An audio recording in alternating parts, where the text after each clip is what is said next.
Bismillahirrahmanirrahim. Assalamualaikum warahmatullahi wabarakatuh.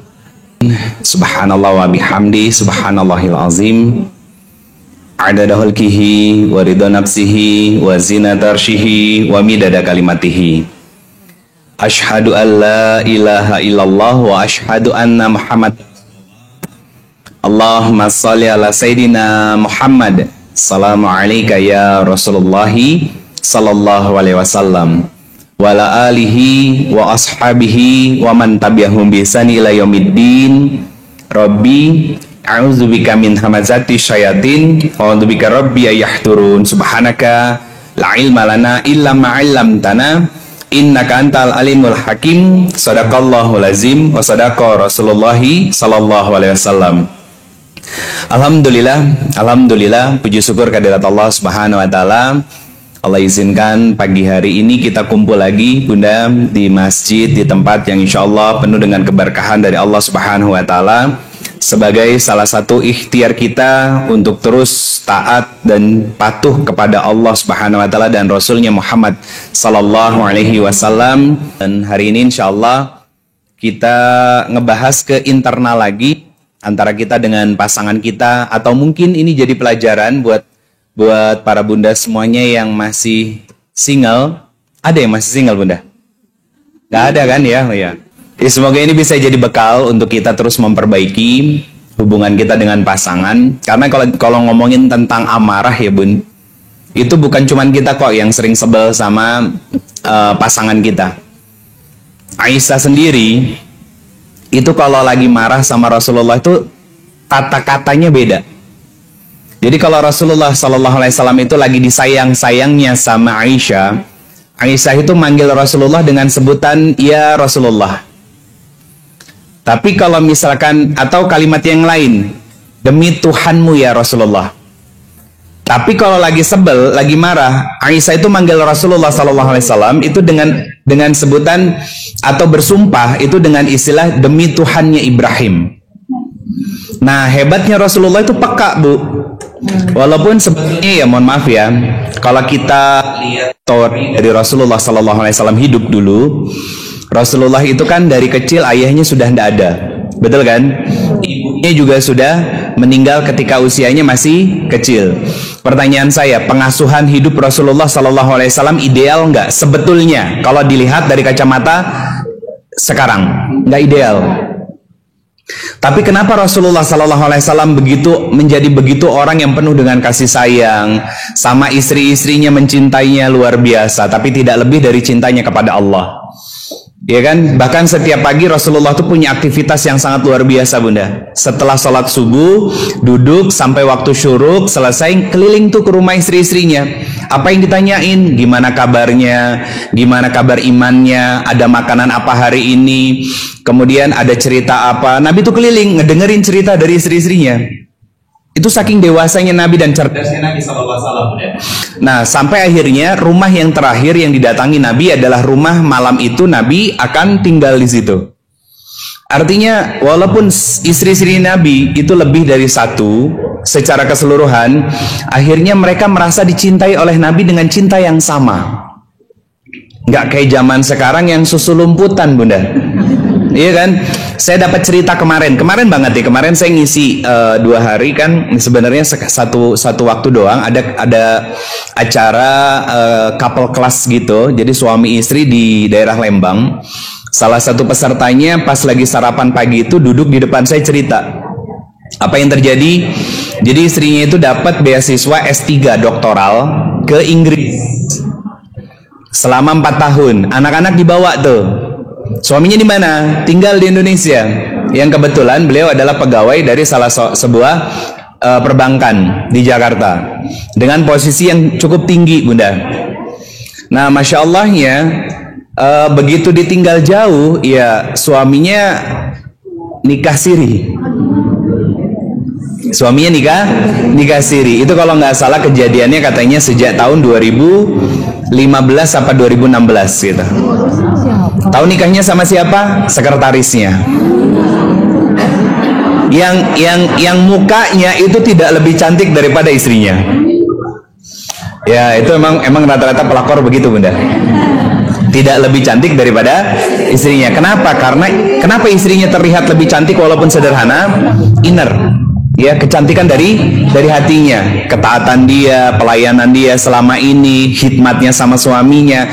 Kenapa seorang pelakor mau dia dioplas dagunya yang lancip? Ya kan, rata-rata ani-ani begitu ya.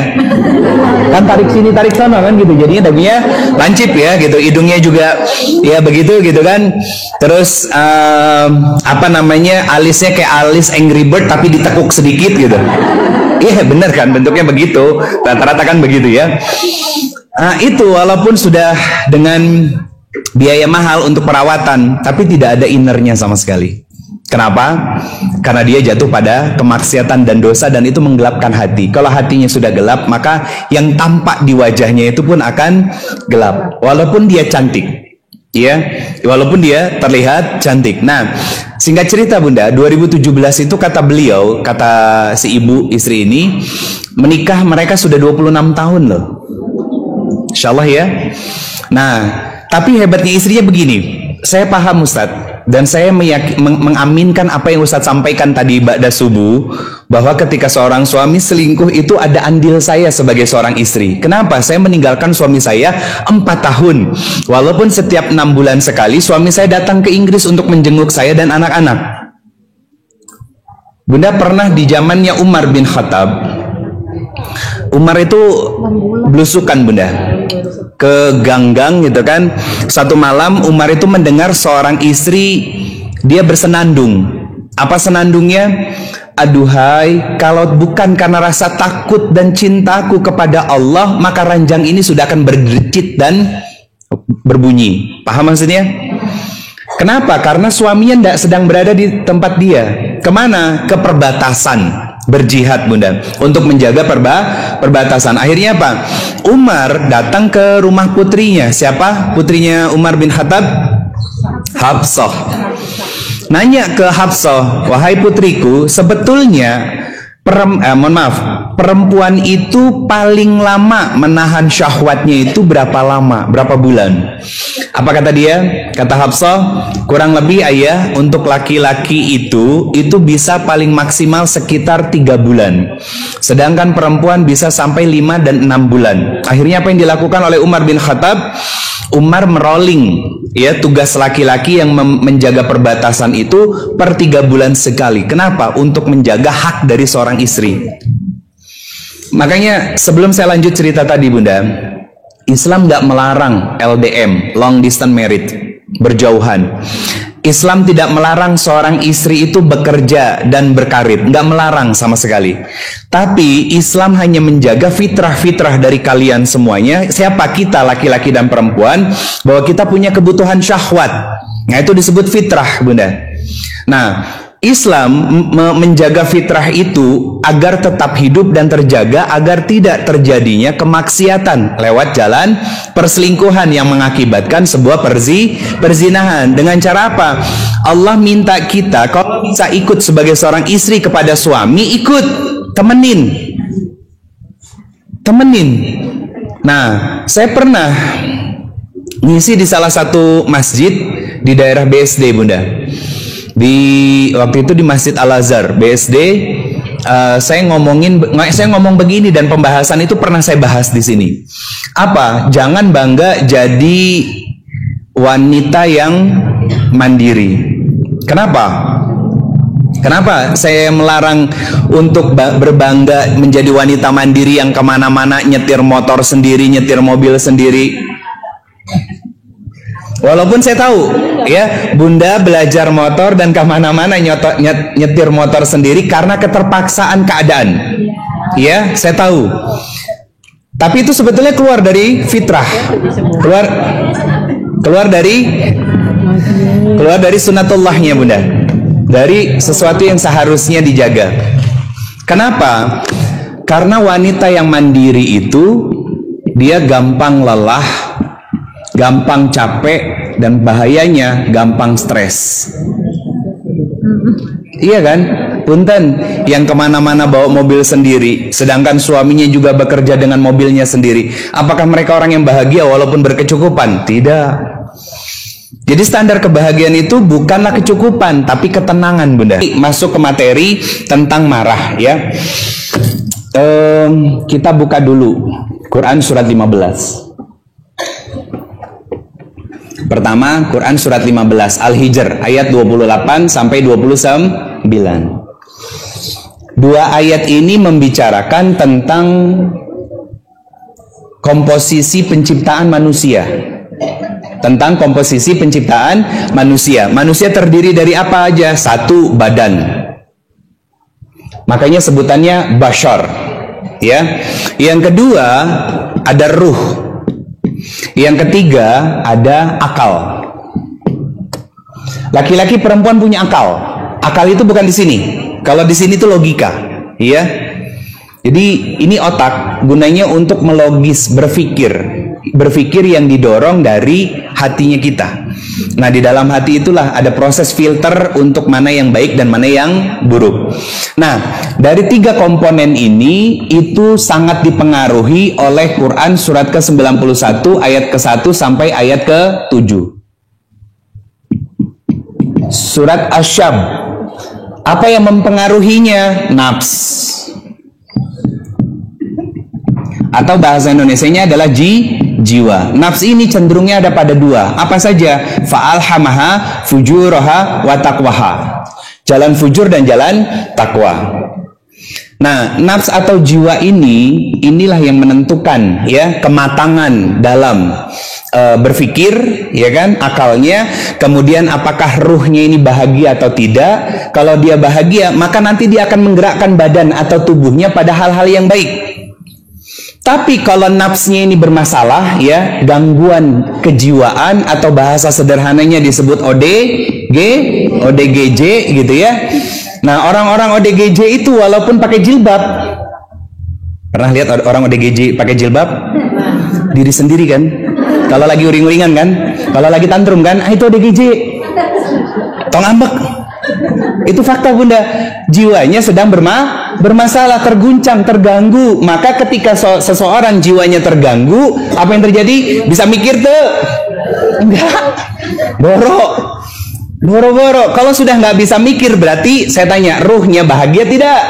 Tidak. Kalau ruhnya tidak bahagia, maka sikap dari badan atau tubuhnya pasti salah. Itu yang saya maksud pada pertemuan sebelumnya. Orang-orang yang suka melakukan kemaksiatan adalah ODGJ. Saya kan pernah bilang, pernah ngelihat nggak ODGJ yang jalan di pinggir jalan masuk IGD atau UGD? Nggak pernah kan? Dan saya juga belum pernah mendengar beritanya, Bunda. Tapi yang cantik-cantik berjilbab seperti ini banyak yang keluar masuk ke UGD sama IGD kan? Apa aja? Lambung. Emang lambung itu karena telat makan? Bukan. Nggak ada ceritanya manusia telat makan kena lambung. Selama dia menjaga minum, dia nggak akan kena mah. Dari mana mah itu muncul? Nih, pikiran. Kenapa pikiran seseorang itu nggak tenang? Karena jiwanya nggak tentram. Ada lagi, darah tinggi. Mau mati aja susah, Bunda. Darah tinggi dari mana, Cik? Pikiran. Ya, kenapa pikirannya? Kenapa pikirannya? Pikirannya nggak tenang. Kenapa pikirannya nggak tenang? Karena jiwanya nggak tentram, Bunda, nggak bahagia. Apalagi jantungan. Segala penyakit, saya katakan, Bunda, segala penyakit yang timbul dari seorang manusia itu dimulai dari jiwanya. Kalau jiwanya sehat, maka minim penyakit yang muncul.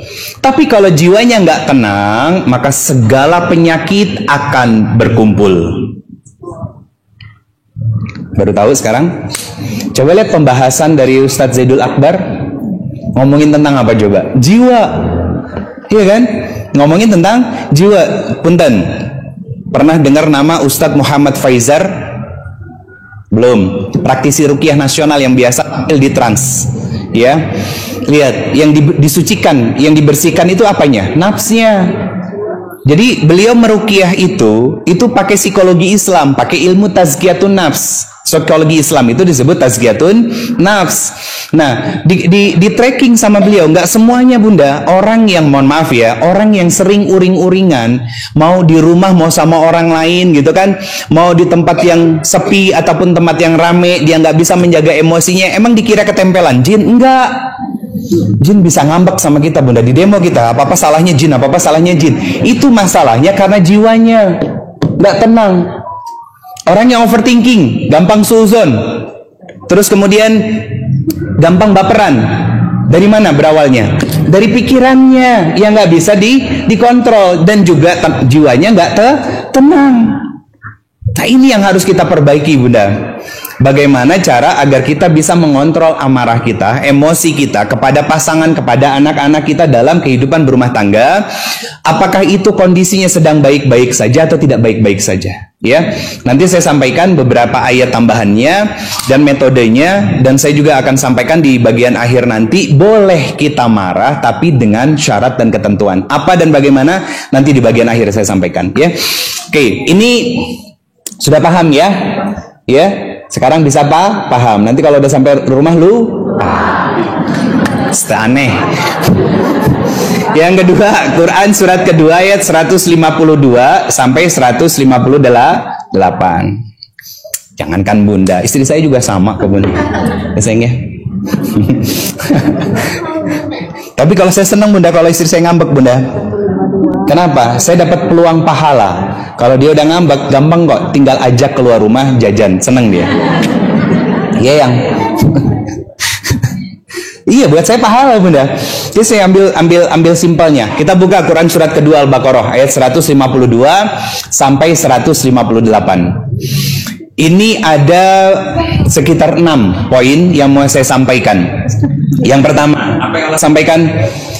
Fazkurni azkurkum waskurli wala takfur.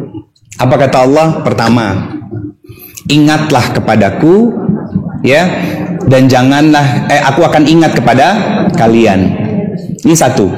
Yang kedua, bersyukurlah kalian, jangan ingkar. Kenapa yang di bawahnya bersyukurlah kepadaku, bukan Allah mengatakan aku akan bersyukur kepada kalian? Karena Allah nggak butuh kita. Ya, itu catatan dulu awal. Yang kedua, apa kata Allah Subhanahu wa taala? Ya ayyuhallazina amanu sta'inu bisabri wa shalah. Kata Allah, jadikanlah sabar dan salat sebagai penolong. Oke. Kemudian kita lompat ke ayat 155-nya. Apa kata Allah tentang ujian? Setiap orang pasti punya masalah. Kenapa kita marah? Karena orang yang di depan kita bermasalah, betul kan? Berarti kan kita pasti diuji. Nah, apa tujuan Allah menguji? Di akhir ayat dari 155, wabassiris sabirin. Orang-orang yang sabar itu pasti bahagia. Jadi ujian atau masalah itu tujuannya untuk membuat kita bahagia. Yang keempat, Bunda, yang keempat di 156-nya apa? Tentang orang yang berserah diri. Dengan mengucapkan kalimat innalillahi wa inna ilaihi rajiun. Artinya berserah diri dalam kendali Allah. Yang selanjutnya nomor 5 di Quran surat ke-2 Al-Baqarah ayat 187-nya. Apa yang didapat ketika kita berserah diri? Bukan ampunan. Salawatin, artinya apa? Keselamatan. Jadi keselamatan itu bagiannya juga ampunan. Pertama akan didapati keselamatan. Dan kemudian apa? Kasih sayang Allah.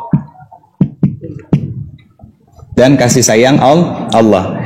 Yang keenam, ayat 158-nya. Kisah tentang apa? Inna sofa wal marwata min sa'airillah dan lain sebagainya. Tentang ikhtiar yang kita lakukan semaksimal mungkin sambil kita terus bertobat dan minta ampun kepada Allah. Ikhtiar untuk memperbaiki diri sambil kita bertaubat. Kenapa saya katakan ada poin taubat beristighfar kepada Allah?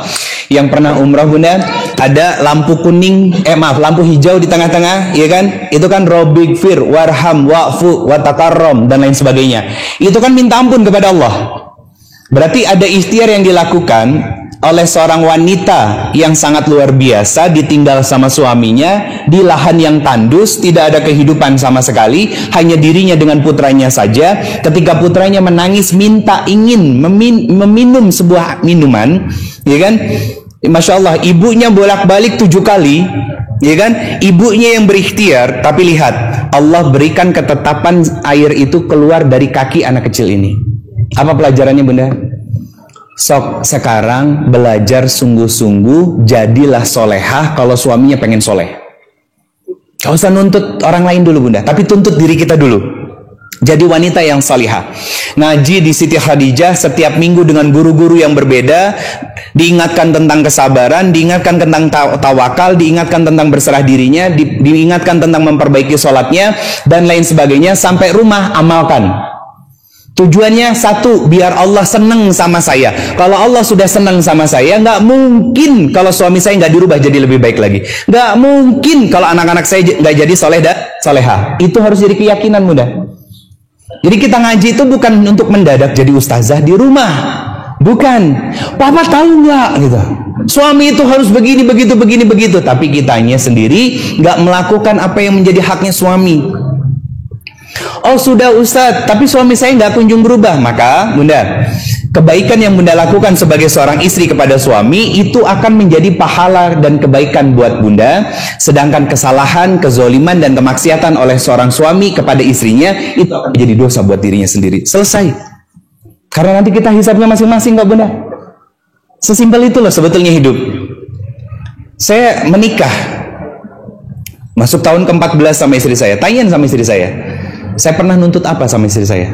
Teteh, Ustaz pernah nuntut apa sama teteh? Saya katakan demi Allah nggak pernah. Dan berulang kali saya tanya sama istri, sayang, solehah, ayah pernah nuntut apa sama Bunda? Gak ada. Saya nggak pernah nuntut apa-apa. Kenapa? Karena saya yang punya kewajiban bukan untuk menuntut dia, tapi menuntun dia, menuntun istri saya, mengajak istri saya untuk mana? Menuju surganya Allah Subhanahu Wa Taala bareng-bareng. Makanya ada dialog yang pernah saya sampaikan juga di sini Bunda. Apa dialognya? Istri saya pernah nanya sama saya, ayah, kalau besok lusa Bunda meninggal, ayah nikah lagi tuh? Pasti nikah, cek saha. Jawaban saya bukan tentang iya atau tidaknya Bunda.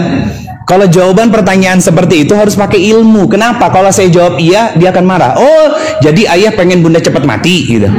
Itu perempuan gitu. Rata-rata perempuan jangan bilang enggak. Nanya itu bukan cari solusi, cari masalah. Makanya kita harus pinter buat ngejawabnya. Pak, di atas ya. Harus pinter. Ini saya kasih bocoran ya Pak. Besok-besok kalau istrinya nanya jadi udah punya jawaban. Apa jawaban saya ketika istri saya nanya, ayah kalau besok Bunda meninggal duluan, ayah nikah lagi apa enggak? Saya jawab apa? Sayang, soleha, kalau betul Bunda meninggal lebih dulu, ayah akan katakan kepada Allah dalam doa ayah, ya Allah saya ridho dengan semua khidmat dan taat istri saya selama ini. Karena seorang istri yang mendapat keridhaan dari suaminya saat menjadi istri dan berkhidmat dalam kehidupannya, ya kan? Apa yang dilakukan oleh Allah Subhanahu Wa Taala untuk memuliakan wanita yang mendapatkan keridhaan dari suaminya, Allah akan bebaskan wanita tersebut dari siksa kubur dan dibukakan 8 pintu surga buat perempuan itu. Nangis dia? Sudah mulai nangis dia. Kenapa? Ayah berharap nanti Bunda dulu yang masuk ke dalam surganya Allah. Begitu ayah meninggal, Bunda jemput ayah untuk masuk sama-sama ke surganya Allah Subhanahu Wa Taala. Pakai ilmu Bunda. Nangis dia? Nangis. Beda nangisnya kalau saya bilang enggak, bohong, kan gitu. Kan fans ayah banyak dan lain sebagainya, bohong. Nah, enggak. Jadi jawabannya gak usah yang iya atau enggak, harus pakai ilmu Pak. Cocoknya? Iya, harus pakai ilmu Bunda. Nah itu ya, itulah kenapa kami berdua itu fokus pada amal soleh masing-masing. Tapi hebatnya Allah Bunda, amal soleh yang dilakukan oleh seorang suami itu akan berpengaruh pada istri. Amal soleh yang dilakukan oleh seorang istri akan berpengaruh pada suaminya dan juga anak-anaknya juga. Dosa yang dilakukan oleh seorang suami akan sangat berpengaruh pada istri dan anak-anaknya. Saya pernah nanyakan di sini, Masih ingat mungkin ya? Pernah lihat anak koruptor jadi ulama? Belum kan? Belum. Sama, saya juga belum pernah Bunda. Kenapa? Karena dia membawa rizki yang haram. Dosa yang dilakukan oleh seorang suami, ya kan, maka akan berdampak pada istrinya. Coba lihat, punten ya, kita bukan julidisme, kita ngambil pelajaran. Kita doakan mereka-mereka, semoga Allah berikan taufik dan hidayah, semoga istiqomah dalam kebaikan. Orang-orang yang gayanya hidupnya terlalu tinggi, ya, lihat sumber rizkinya nggak jauh-jauh dari rizki yang syubhat, bahkan cenderung haram. Yang mohon maaf Bunda, bisa umroh setiap tahun tapi tidak ada perubahan dalam sikap. Itu kenapa? Umroh itu bukan tentang kemampuan, tapi kemauan untuk taat kepada Allah sepulang ibadah di sana, bukan selama di sana. Iya. Orang-orang yang gaya hidupnya hedon, lihat anaknya bagaimana? Rata-rata rusak, nakal. Oke, kan namanya anak-anak Ustaz. Iya, betul. Lihat yang anak perempuannya menutup aurat, rata-rata tidak. Walaupun nggak semuanya, kebanyakan begitu. Bagaimana anak laki-lakinya? Rusak, ya, dan lain sebagainya. Gampang nggak Bunda? Itu sumbernya dari apa? Dari harta yang dibawa oleh seorang suami. Maka betul Nabi mengatakan sallallahu alaihi wasallam bahwa kemaksiatan yang dilakukan oleh seorang suami di luar rumah, maka dosanya akan masuk ke dalam rumah. Kepada siapa? Kepada anaknya, istrinya, bahkan hewan tunggangannya. Apa? Kendaraannya. Yang mohon maaf, kendaraannya lecet, ditubruk dan lain sebagainya. Ya namanya di jalan memang kalau nggak nabrak ditabrak ya Bunda ya. Tapi ada aja masalahnya. Ada aja masalahnya. Dan rata-rata, mohon maaf ya, orang yang tinggal di rumah gedong yang kelihatannya bahagia dan harmonis, ya kan? Ternyata suaminya diambil pelakor, istrinya diam-diam punya berondong, simpanan dan lain sebagainya. Kenapa? Karena sumber rizkinya syubhat bahkan cenderung haram. Makanya akhirnya melahirkan perilaku dan sikap yang haram. Salah. Dan ya itulah yang terjadi kenapa kemarin tadi di awal saya ceritakan tentang sebuah perselingkuhan. Saya menyebutkan si suaminya ini bekerja bahkan punya posisi yang sangat bagus di salah satu institusi. Nah, berarti nyimak perbankan. Tahu ya? Uangnya berarti sudah. Oke, kita masuk sini ya. Biar agak cepat nanti kita sesi tanya jawab. Saya target sampai 10:30 nanti kita diskusi ya, Bunda.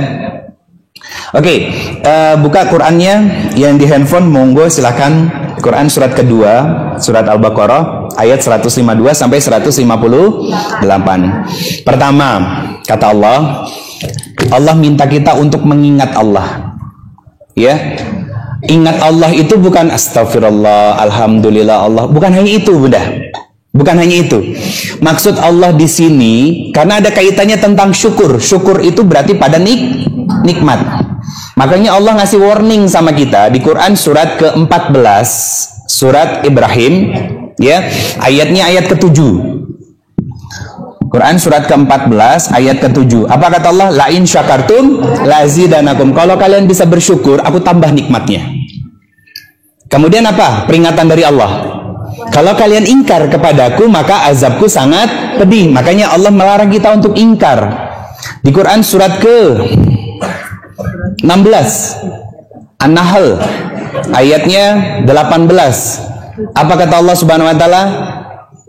Kita tidak pernah bisa menghitung-hitung nikmat Allah. Quran surat 16 ayat 18. Nikmat Allah itu banyak. Nah, makanya Allah minta kita untuk mengingat. Yang diingat itu bukan hanya Allahnya saja sebagai Tuhan kita, tapi Allah sebagai Robnya kita. Beda. Kenapa beda? Ya kan? Karena Rob itu artinya mewakili semua sifat-sifat Allah. Contoh begini. Di Quran surat ke-7, surat Al-A'raf ayat 172, Allah mengatakan, Alastu birabbikum. Bukankah aku adalah Robmu? Kata siapa? Kata Allah. Kenapa Allah menggunakan kata Rob? Nah, Rob itu mewakili semua sifat-sifatnya Allah. Apa maksudnya? Bukankah aku yang sudah menghidupkanmu? Bukankah aku yang memberikan rizki kepadamu? Bukankah aku yang menghidupkanmu setelah aku mematikanmu? Bukankah aku yang sudah menetapkan takdir-takdir dalam kehidupanmu? Aku yang memberikan siapa jodohmu? Aku yang menghadirkan anak dalam kehidupanmu. Aku yang menghadirkan kapan kamu bahagia, tertawa, tersenyum, menangis, terluka, dan lain sebagainya. Jawab kita apa? Qalu bala syahidna. Quran surat ke-7 ayat 172. 172. Itu kata Allah. Berarti Allah minta, jawab kita apa? Qalu bala syahidna. Betul ya Allah, engkau adalah Tuhan dan Rob bagiku. Kapan dialog itu ada? Saat usia 4 bulan, saat kita berada di dalam kandungan ibu kita. Maka bahasa sederhananya, jodoh kita sudah ditentukan, rizki kita sudah ditetapkan, kematian kita telah diberikan tanggal dan bulannya serta tahunnya kapan. Jawab kita diterima, siap ya Allah, saya akan sami'na wa ta'na kepada engkau. Artinya bunda, Allah memberikan isyarat kepada kita bahwa semua rizki yang ada dalam kehidupan kita, begini membahasakannya. Kenapa saya menggunakan kata semua rizki? Allah memberikan kita nafas sempurna, sempurna. Mata berkedip sempurna, sempurna. Itu rizki dari Allah. Ya, aliran darah yang di sekujur tubuh kita berputar, itu rizki dari Allah. Sempurna, sempurna. Degup jantung, kapan lagi capek, degupnya langsung cepat, ya kan? Kapan lagi kaget, degupnya lagi langsung cepat. Kapan lagi rileks, lagi santai, saat isi rahat, degupnya berkurang. Kenapa? Karena lagi rileks, lagi santai. Tubuh kita tidak bekerja kecuali otak. Otak masih bisa hidup bunda. Otak masih bekerja. Makanya bunda bisa mimpi.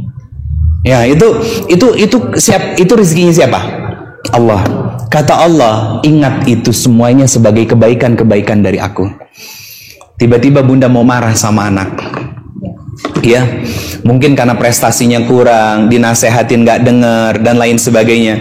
Pertanyaan saya, apa kaitannya dengan ingat kepada Allah? Anak itu pernah minta nggak dilahirin sama kita? Nggak pernah. Tapi kitalah yang minta sama Allah pengen punya anak, maka harus siap dengan ujian anak. Jangan marah, jangan jengkel, jangan kesel. Itu yang selalu saya sampaikan sama istri saya. Sayang, soleha, suaranya pelanin. Suaranya pelanin.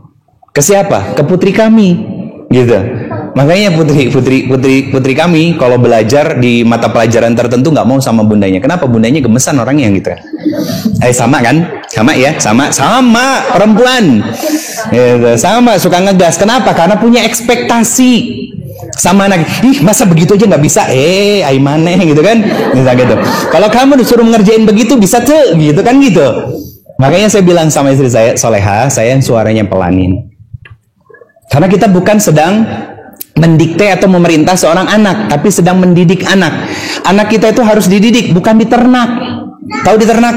Tuh kayak suami di rumah tuh nernak anak tuh. Ngasih makan, ngasih jajan, selesai. Iya kan? Itu namanya nernak anak, bukan mendidik anak. Kalau mendidik anak, ngasih contoh, ngasih teladan, itu baru didik anak. Beda bunda. Nah itu kan nikmat yang harus diingat sama kita. Punten, apalagi yang harus diingat tentang nikmat Allah. Suami selalu kembali dan pulang ke rumah, betul? Nggak melipir kemana-mana kan?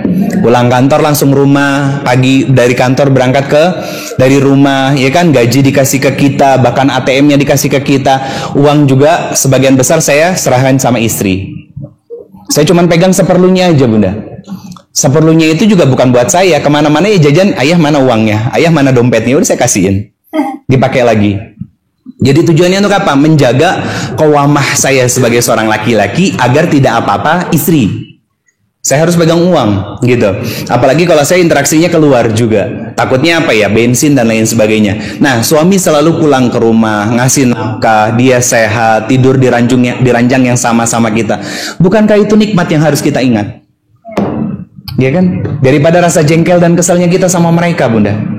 Saya mau tanya bunda, jengkel kita sama suami dan keselnya kita sama suami apakah 24 jam dalam sehari? Enggak. Makanya ada ayat di Quran surat keempat ayat 19. Apa kata Allah? Wa'asiruhunna bil ma'ruf. Jadi mau sesalah apapun pasangan kita, tetap perlakukan baik.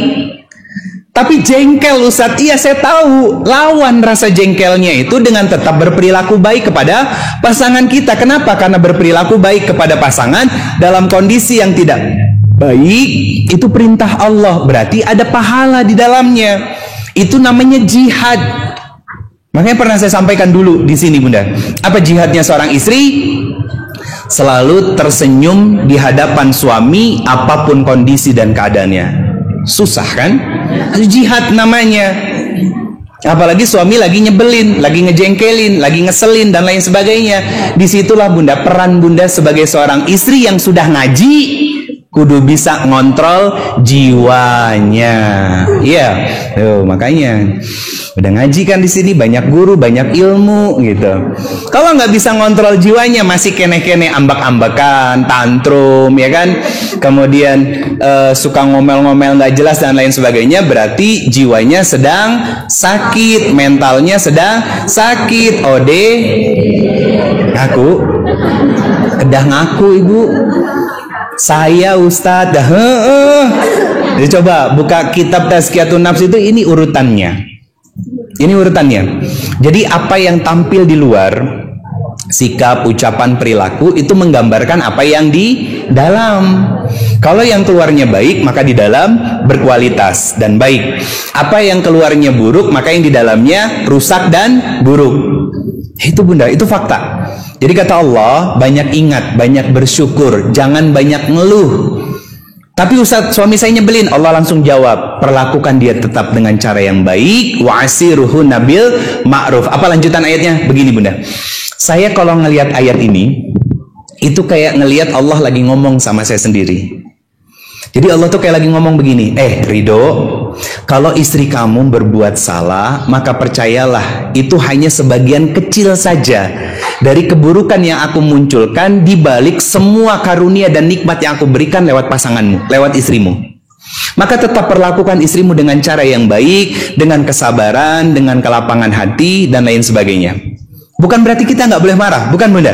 Nabi itu pernah marah.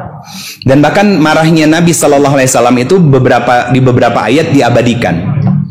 Di antaranya apa? Satu, marahnya Nabi itu diantaranya ketika istri-istrinya Nabi, ya kan, demo sama Nabi tentang uang belanja.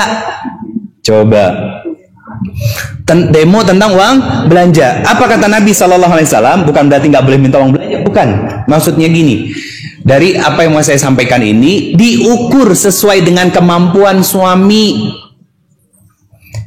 Jadi istri-istrinya Nabi mendatangi Rasulullah SAW. Ya Rasulullah, engkau adalah Rasulnya Allah. Kami itu merasa iri dengan putri-putri Persia dan Romawi yang mereka tidur di atas dipan-dipan yang mewah dengan pakaian-pakaian yang indah. Apakah kami tidak bisa merasakannya hal seperti itu ya Rasulullah? Apa jawab Nabi? Kalau kalian menginginkan dunia, maka aku akan ceraikan kalian dan Allah akan mengganti dengan yang lebih baik lagi daripada kalian. Nabi nggak bilang no, tidak, nggak. Marah tuh Nabi. Aku akan menceraikan kalian kalau yang dipikirannya hanya dunia. Padahal istri-istri Nabi itu tidak memikirkan dunia, hanya sedang bertanya, bukan sedang ngambek, bukan lagi bersikap buruk kepada Nabi SAW, bukan Bunda, lagi membandingkan, bertanya. Itu kan putri-putri Persia dan Romawi, pakaiannya bagus, kasurnya nyaman dan lain sebagainya. Nabi langsung menjawab dengan kalimat yang saklek Bunda, kalau kalian menginginkan dunia, maka aku akan ceraikan kalian dan Allah akan mengganti dengan sesuatu yang jauh lebih baik lagi daripada kalian. Itu beda Bunda. Kenapa sekarang ada suami yang korupsi? Siapa yang menyebabkan utamanya? Gaya hidup, salah pergaulan, salah teman, lupa untuk bersyukur, lupa untuk mengingat banyaknya nikmat yang Allah berikan, lupa sama sehat, lupa sama waktu luang. Lihat akhirnya Bunda, sudah diberikan kecukupan dalam hidupnya, kesehatannya menurun, waktu luangnya makin sempit. Betul kan? Akhirnya apa? Suaminya jadi workaholic, gelap ketemu gelap, ya kan? Yang dulu sebelumnya pengen punya banyak waktu sama keluarga ketika sudah sustain ekonominya, akhirnya apa? Dibalik 180 derajat, lupa ingat sama Allah, lupa sama nikmat-nikmatnya, akhirnya waktunya hampir tidak ada buat keluarga. Kejadian ini pernah terjadi? Pernah. Pada siapa? Qarun, Bunda. Qarun itu awal mulanya bukan orang kaya, Bunda. Dia orang miskin, seorang penggembala, datang kepada Nabi Musa. Ya Musa, engkau adalah Nabi dan Rasul, doakan aku, minta kepada Tuhanmu, kepada Allah Subhanahu Wa Taala, agar aku dicukupkan secara materi, agar aku bisa menolong banyak masyarakat dan rakyat dengan zakat yang aku bisa berikan. Dia menggembala kambing satu jadi dua jadi lima jadi 10 jadi beratus-ratus, Bunda. Akhirnya berkecukupan secara materi. Saking kayanya Qarun itu, pintu berangkasnya digotong sama 14 orang. Gede apa gede banget? Gede banget, Bunda. 14 orang yang menggotong kunci berangkasnya. Lupa untuk berzakat. Diingatkan sama Nabi Musa alaihissalam tentang sedekahnya, tentang zakatnya, tentang impiannya dulu untuk membantu orang. Apa jawabnya Qarun? Apa yang saya miliki ini, itu karena ilmu yang saya miliki. Sikap seperti itu banyak terjadi sama orang-orang zaman sekarang. Ya, apa diantaranya? Oh, saya sampai posisi ini karena saya sudah kuliah di London, di Amerika, S2 saya di sana, S3 saya di sini dan lain sebagainya. Oh, saya sudah berpengalaman sekian belas tahun dan lain sebagainya. Sama kan sikapnya? Mirip. Makanya rata-rata kalau orang sudah sombong seperti itu, nggak akan berkah hidupnya. Ciri tidak berkahnya kehidupan seorang laki-laki itu lihat istri dan anak-anaknya. Itu aja. Jangan lihat hartanya. Makanya kata Nabi SAW, jangan iri sama urusan dunia orang lain, Bunda. Tapi irilah pada apa? Pada ilmu yang dimiliki oleh seseorang yang akan mengantarkan dia pada ketaatan dan kecintaan kepada Allah dan Rasulnya. Dan kedua, orang yang dititipi harta tapi dermawan. Kenapa ada orang yang dititipi harta tapi dermawan? Karena dia tahu, Bunda, orang yang paling lama hisabnya adalah orang kaya. Dan orang yang paling ringan hisabnya adalah orang miskin.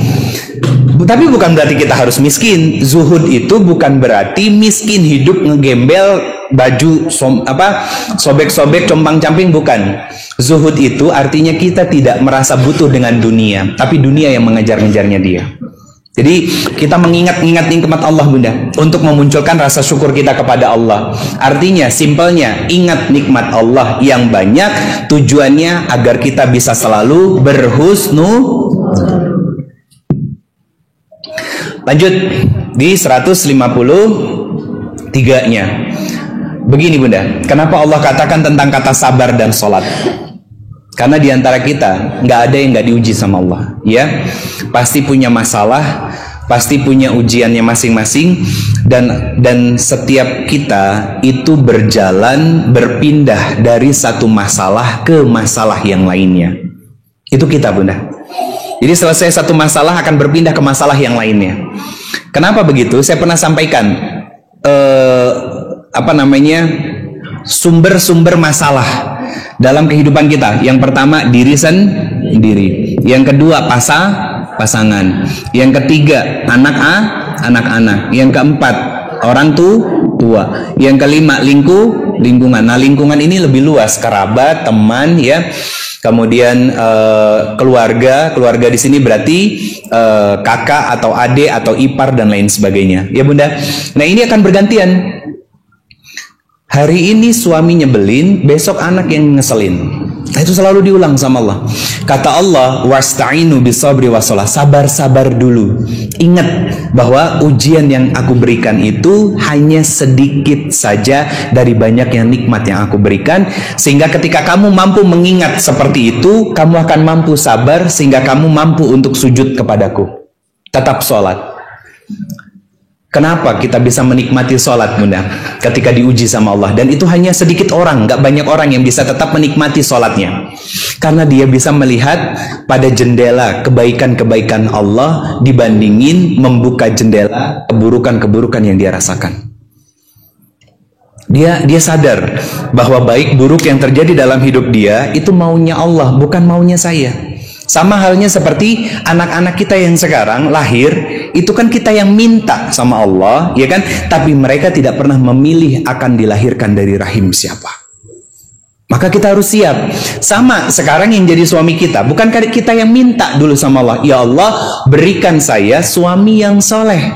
Maka ada rumus bunda, kalau kita berdoa meminta kepada Allah, maka harus siap dengan konsekuensinya. Apa konsekuensinya? Satu, harus makin taat kepada Allah. Yang kedua, harus siap dengan ujian dan masalah. Apa doa kita? Rabbana hablana min azwajina wa zurriyyatina qurrata a'yun waj'alna lil muttaqina imama. Langsung dikasih suami yang soleh? Enggak, diuji suaminya besok nyebelin. Itu fakta. Dan itu rumusan. Berarti Ustadz, ya udah kalau gitu nggak usah minta. Ya udah, makin berat ujiannya. Pasti makin berat. Kenapa? Dengan ngadu sama Allah aja kita ngerasa berat dengan ujian yang ada, apalagi nggak ngadu sama sekali. Itu ngegambarin bahwa kita tuh butuh sama Allah. Allah sebagai sandaran kita. Allah satu-satunya tempat kita untuk minta pertolongan, bunda. Makanya di surat ke-35, surat Fatir ayatnya 15. Apa kata Allah? Ya ayuhannas antumul fuqara. Apa kata Allah? Hei semua manusia. Berarti kan semua ciptaan Allah yang namanya manusia, mau dia beriman, mau dia kafir, kata Allah, kamu itu miskin, kamu itu lemah, kamu tuh nggak bisa ngapa-ngapain. Kata siapa? Kata Allah. Itu kenapa Allah ngasih ujian, biar kita kembali kepada Allah. Ngasih masalah biar bersandarnya sama Allah. Berekspektasinya nggak boleh sama manusia, karena manusia hanya akan mengecewakan dan menyakiti kita, sedangkan Allah tidak akan pernah menyakiti dan tidak akan pernah mengecewakan kita. Itu ayatnya. Ya ayuhannas, Al-Fatir, surat ke-35 ayat 15. Antumul fuqara, kamu tuh miskin, kamu tuh lemah, kamu tuh nggak bisa ngapa-ngapain. Betul nggak?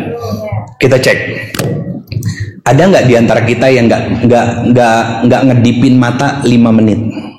Bisa?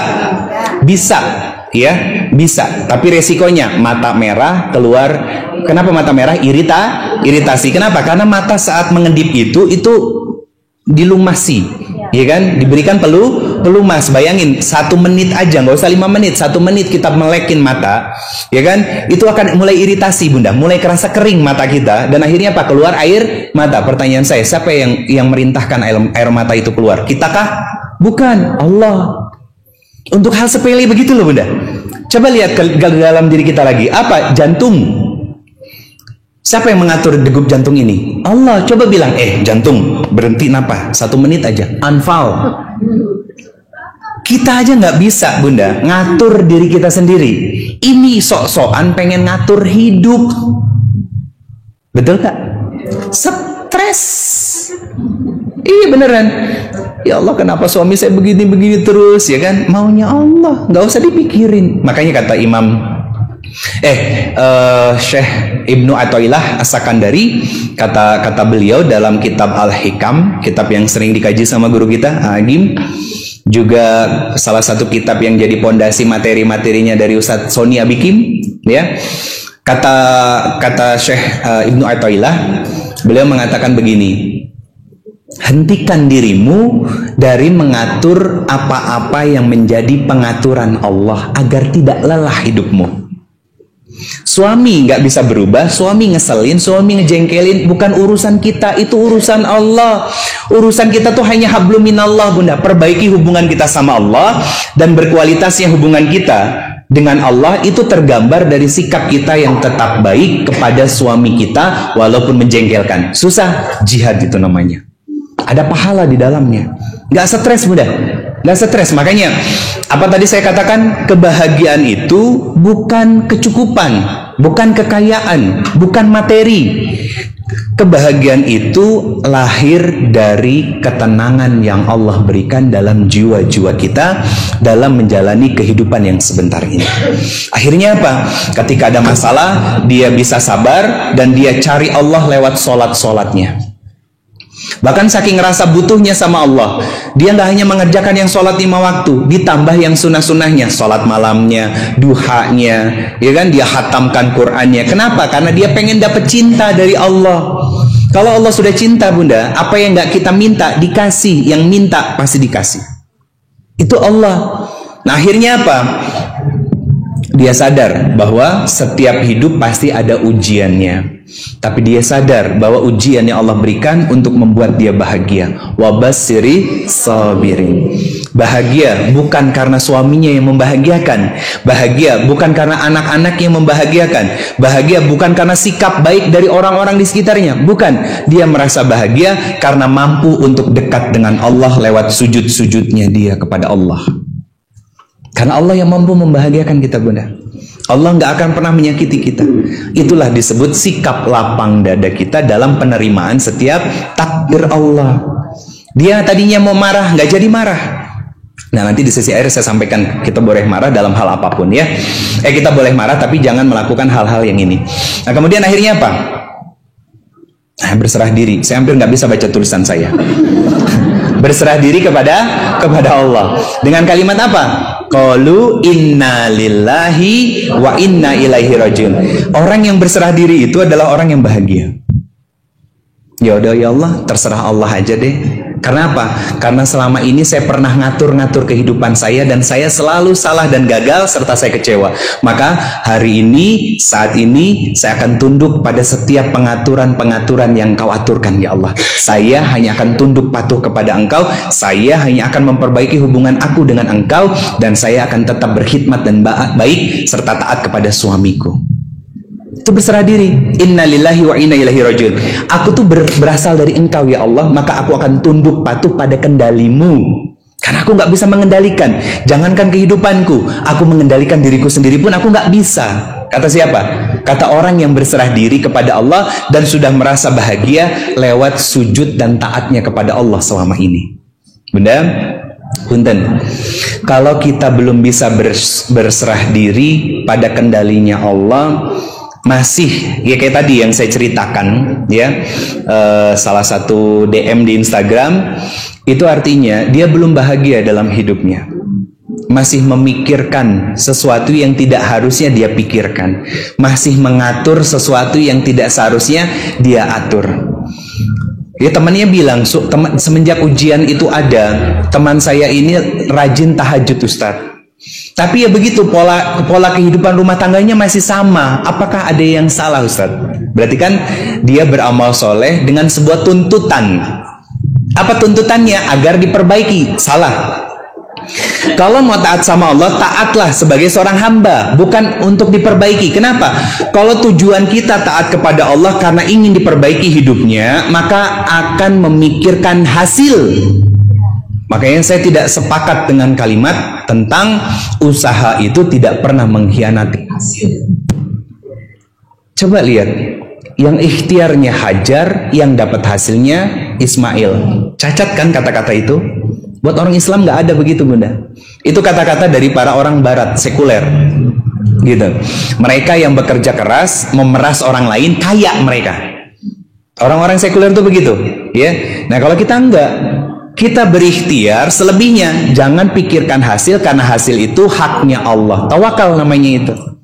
Tawakal. Kalau ternyata dalam 1 minggu suami belum berubah jadi lebih baik lagi, dalam 1 bulan, 1 tahun suami belum berubah jadi lebih baik lagi, maka percayalah ada orang-orang yang puluhan tahun diuji oleh Allah tapi tetap taat kepada Allah dan tidak memikirkan kapan dia akan diberikan jawaban dari doanya. Tadi saya sampaikan kan, ada yang 20 tahun dia merasakan sakit, tetap taat sama Allah. Nabi Ayub alaihi salam sampai istrinya bilang, Abi Nabi kan? Iya, saya Nabi. Dan doa Nabi itu mustajab kan? Iya, doa Nabi itu mustajab. Lantas kenapa Abi nggak berdoa sama Allah agar disembuhkan sakitnya? Apa jawab Nabi Ayub? Berapa tahun kita bahagia? 20 tahun. Berapa lama aku sakit? Baru belasan tahun. Apa kata Nabi Ayub? Aku akan menggenapkan 20 tahun rasa sakit ini di tubuhku, sebagaimana 20 tahun Allah memberikan kebahagiaan dalam hidupku. Bu, suami ngejengkelin itu kan mungkin baru 2 tahun, 5 tahun. Usia pernikahannya sudah 20 tahun. Berarti kalau suami ngejengkelin, maaf, suami selingkuh baru 5 tahun, lihat, Allah sudah menggenapkan kebahagiaan 15 tahun. Kenapa nggak bisa sabar? Betul kan? Ini ambil pelajaran dari Nabi Ayub. Itu namanya mengingat nikmat Allah. Ya, kalau ternyata terus berdoa suami nggak berubah, ya kan? Tapi terus sujud sama Allah, dapat pahala kita, bro. Toh suami kita bukan Fir'aun kan? Itu yang selalu saya ingatkan kan? Suami kita bukan Fir'aun, tidak kasar, tidak semena-mena, ya walaupun kadang-kadang lah ya, gitu. Dan lain sebagainya. Itu untuk mengingat, Bunda. Jadi jangan meratapi. Jangan meratapi, tapi kembali kepada Allah dengan berserah diri. Lanjut, Bunda. Apa yang Allah berikan saat kita berada pada kendalinya Allah? Allah berikan keselamatan di dunia. Apa gambaran keselamatan kita yang doanya selalu kita ulang-ulang sebada salat? Rabbana atina fid dunya hasanah wa fil akhirati hasanah wa qina azabannar. Itu hasanah, keselamatan yang kita inginkan, kebaikan di dunia dan juga kebaikan di akhirat. Kemudian apa? Allah berikan kita kasih sayang. Di bumi dia dibahagiakan sama Allah. Kenapa orang-orang yang diberikan masalah dan ujian itu tujuannya untuk bahagia? Karena orang-orang yang punya masalah dalam hidupnya pasti sujud kepada Allah. Yuk kita buka Quran surat 23 ayat ke-1 dan ke-2. Ini pernah saya bahas. Al-mu'minun. Apa kata Allah? Qad aflahal mu'minun. Orang beriman pasti bahagia. Pertanyaannya, kenapa orang beriman itu bahagia? Ayat keduanya. Mereka sholat dalam kondisi dan keadaan khosyi'un. Kenapa mereka mau khusyuk dalam sholatnya? Lari ke ayat ke-11. Mereka dijanjikan di akhirat nanti akan mendapatkan surga Firdaus. Karena tahu di akhirat dapat surga Firdaus, maka di bumi dia sholatnya sungguh-sungguh. Allah hadirkan kebahagiaan walaupun sedang menghadapi ujian.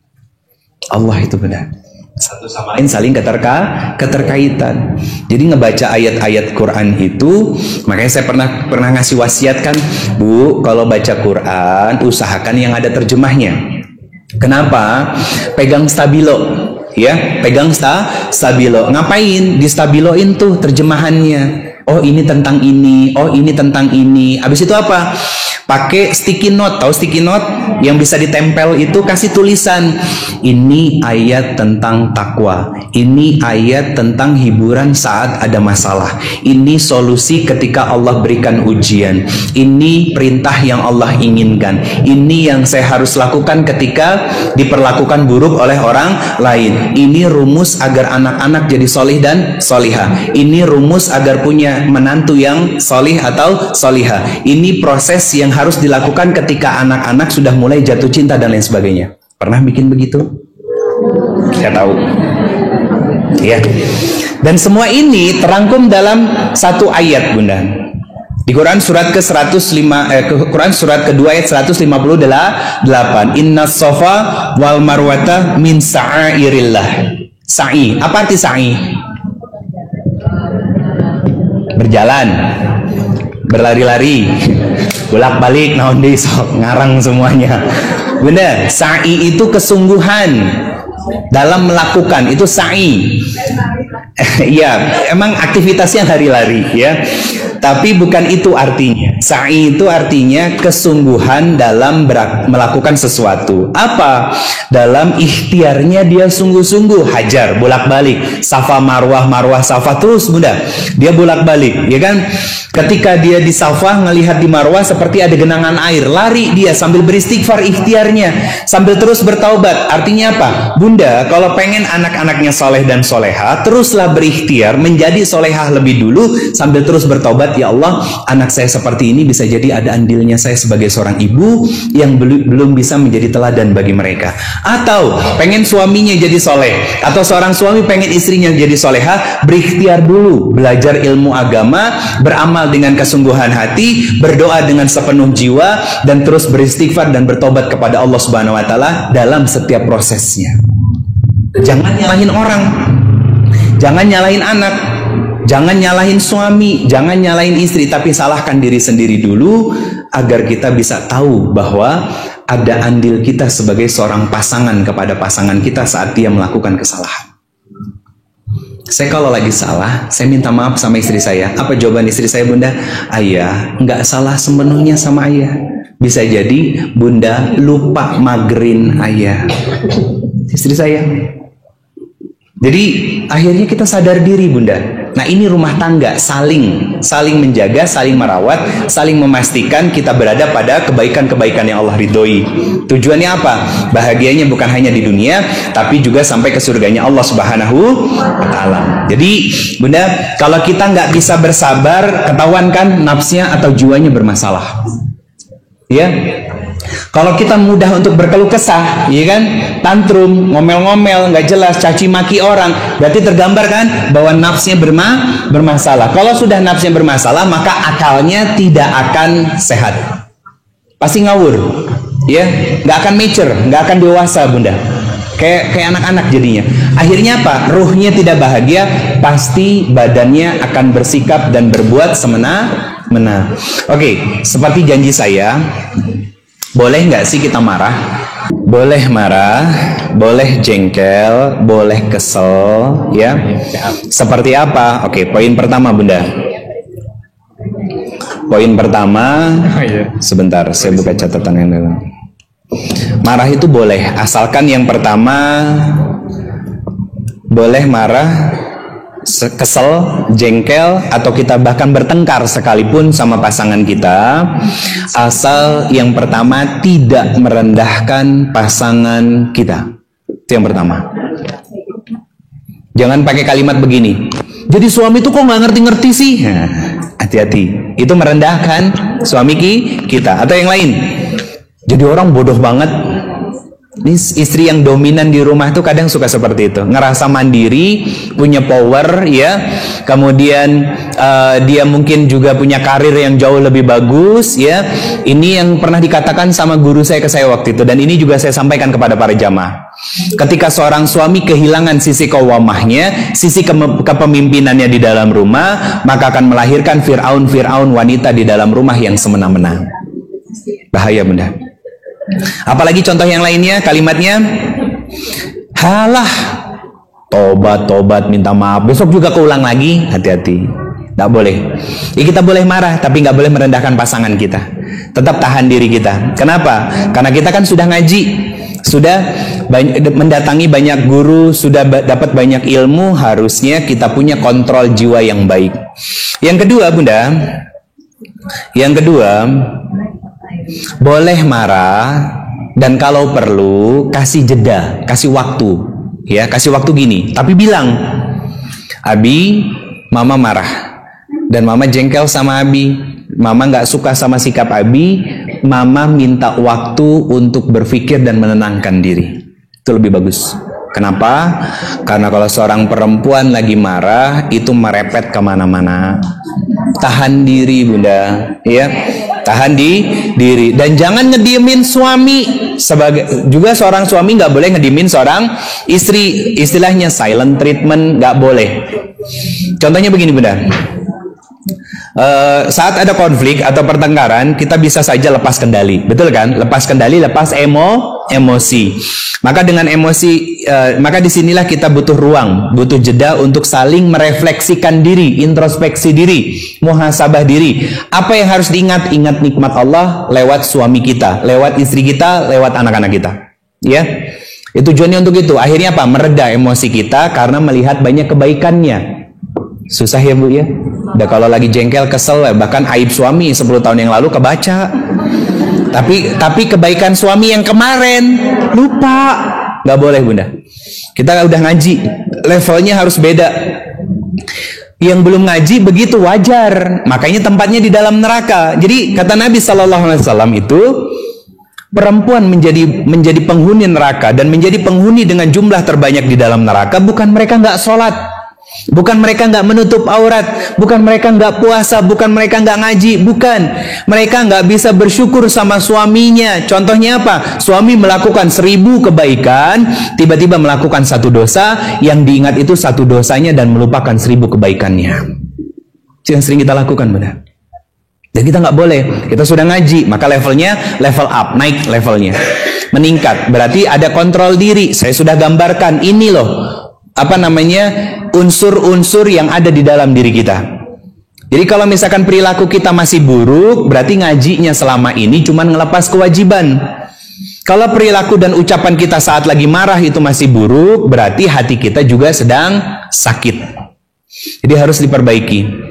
Selanjutnya Bunda, boleh marah, tapi hindari dua kata ini. Apa? Selalu dan kata tidak pernah. Hindari kata-kata itu. Contohnya gimana?